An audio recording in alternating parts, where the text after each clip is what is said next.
Hello दोस्तों, मेरा नाम तरुण है और मैं आपके लिए अपनी लाइफ स्टोरी लेकर आया हूँ। चलो स्टोरी अपनी शुरू करता हूँ। घर पर ही था। अगस्त के महीना, इतवार का दिन। क्या कीजिए, छत में जाए तो धूप और गर्मी, और कमरे में मन लगने से रहा। और वैसे भी जब घर पर रहते हैं तो अक्सर चस्का रहता है गाने सुनने का, मोबाइल में नहीं, हेडफोन लगाकर तो बिल्कुल नहीं, बड़े से स्पीकर में, और वो भी जोर से। अकेले थोड़ी सुनना है, किसी को सुनाना भी तो है। गाने शुरू होने के बाद बार बार खिड़की के पास जाकर देखना कि वो बाहर आएगी तो सुनेगी। वो कौन? हह, ये भी कोई पूछने की बात है? अरे वो, समझ जाओ ना। अब आप मैं ही नहीं समझे तो वो क्या समझोगे? पहले बताता हूँ मैं कौन हूँ। वो कौन है बाद की बात है। मैं एक 17 साल का नाबालिग लड़का तरुण हूँ। हाल ही मैं 12वीं पूरी की है।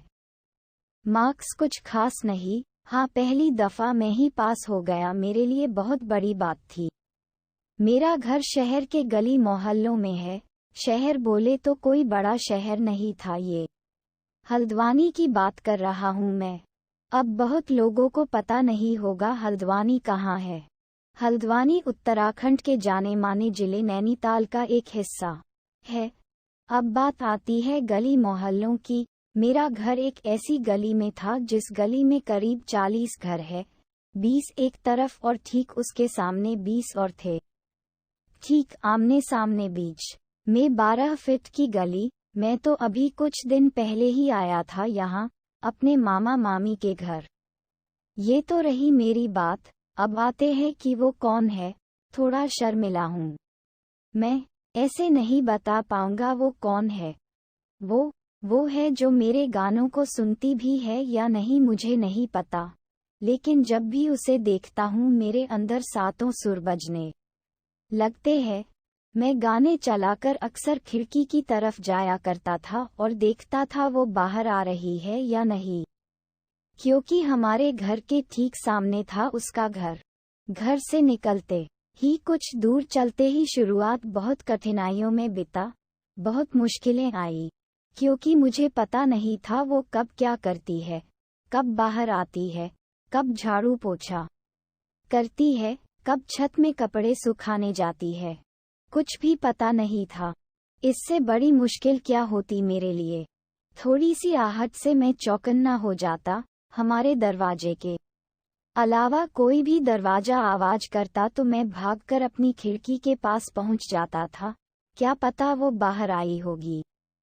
वो को वो ही रहने दो, नाम में क्या रखा है।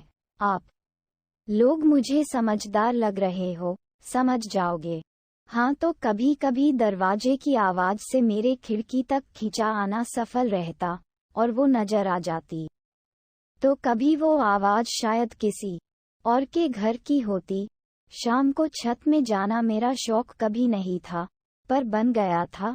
क्या है ना, हमारे शौक और आदतें कब बदल जाती है कुछ पता नहीं चलता। मेरी बहुत सी आदतें बदल गई थी। खैर, मेरी तो आदतें ही बदली। ऐसी कंडीशन में लोग पूरी तरह बदल जाते हैं। मेरे छत में जाने की टाइमिंग अक्सर उसके छत में आने के टाइमिंग से मैच करती थी। खुद करती थी ये तो संभव नहीं था, मुझे मैच करानी पड़ती थी। उसे छत में देखते ही मैं सेट वेट लगाकर छत की तरफ भाग जाता था। छत में वो अकेले नहीं होती, उसके साथ होते थे 2 छोटे छोटे बच्चे। वो खुद छोटी लगती थी लेकिन उतनी भी नहीं। इतना तो समझने लगी थी कि मैं ऊपर क्यों आता हूँ, लेकिन कभी जताया नहीं कि उसे समझ आता है और मैं उसे नासमझ समझता रहा। मैं उसकी तरफ आकर्षित होने लगा था। आकर्षण का वजह था जो उसने नजरों से अफवाह फैलाई थी। हाँ यार, जैसे ही उसे मैं नजर आता तो वो ऐसे शर्माते हुए मुस्कराती थी कि जैसे मेरे ही नजर आने का इंतजार कर रही थी। मैं भी मुस्कराकर रह जाता था। अब आपस में क्या बात करे, चलो बात तो कुछ भी कर लेते, लेकिन मौका तो मिलने से रहा।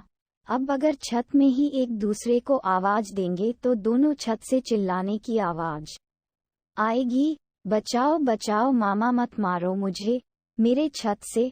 उसकी छत का मुझे नहीं पता। मुझे तो ये भी नहीं पता वो लड़की बोलती भी है या नहीं, क्योंकि कभी मेरे सामने किसी से बात नहीं की। पता नहीं उन बच्चों को बिना बोले कैसे संभाल लेती थी। शायद बोलती भी होगी तो मुझ तक आवाज नहीं आती होगी। 12 फीट की गली, फिर दोनों के घर का बरामदा, उसके बाद छत। भला चिल्लाकर कौन बात करेगा? हाँ, उसके छोटे छोटे भाई बहन बात करते थे तो आवाज आती थी। शायद बच्चे जोर से बोलते हैं खेलते समय। वैसे भी जोर से ही बोलते हैं बच्चे तो। मुझे कुछ दिन बाद पता चला कि जिन्हें मैं उस लड़की के भाई बहन समझ रहा था वो तो उसके भैया भाभी के बच्चे थे, और जिन्हें मैं उसके मम्मी पापा समझता था वो उसके भैया भाभी थे। उस हिसाब से बच्ची की बुआ। अरे मुझे पसंद भी आई तो 2 बच्चों की बुआ। सुनने में कितना अजीब लग रहा है ना। खैर, कब तक बीती बात बताओ और अपने मन को हल्का करो। आज संडे है। मैं सुबह सुबह भजन के बजाय प्यार मोहब्बत और इंतजार के गाने सुन रहा हूँ, और बार बार खिड़की के पास जाकर झांक रहा हूँ। वो आई क्या? आज भी नहीं आई। 1 हफ्ते से उसे बिना देखे ऐसा लग रहा है जैसे बहुत कुछ खो दिया है। झाड़ू पोछा उसकी भाभी लगाती है अपने घर में, और कपड़े सुखाने उतारने भी भाभी ही आती है। फिर एकाएक स्पीकर ऑफ करते हुए हताश होकर पंखे के नीचे लेट गया और सोचने लगा कि ना जाने कब आएगी लौटकर। वो गई तो गई कहाँ? किससे पूछूं? याद आता है जब मैं अपने घर आता साइकिल की घंटी बजाता, इसलिए नहीं कि कोई गेट खोलने आएगा, बल्कि इसलिए क्योंकि घंटी की आवाज सुनकर वो अपने खिड़की के पर्दा एक बार खोलकर दोबारा बंद कर देती थी। मैं रोज छत में रात को घूमता रहता था, जब तक कि वो घूमती, और उसके नीचे को उतरते समय मैं भी अपने चप्पलों की तेज आवाज छोड़ते हुए उतरकर जताता था कि हाँ, मैं घूमने के लिए नहीं घूम रहा था, मैं तुम्हारे लिए घूम रहा था। वो कम ही घर से बाहर निकलती थी, निकलती भी थी तो किसी के साथ बात करने का कोई भी मौका नहीं मिला था। लेकिन आजकल कुछ दिन से वो जताती थी कि हाँ, तुम शुरू करो, मैं भी बात करूंगी। अब उसकी हरकतों से मैंने ये अंदाजा लगाया है, ये जरूरी नहीं सच हो, लेकिन हाँ, कुछ तो वो भी सोचती होगी।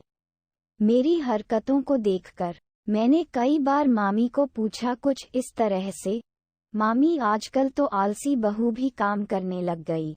वो सामने वाली भाभी आजकल झाड़ू पोछा भी करती है, कपड़े भी धोती है। शायद मेरी मामी और उसकी भाभी के बीच बातें नहीं होती थी।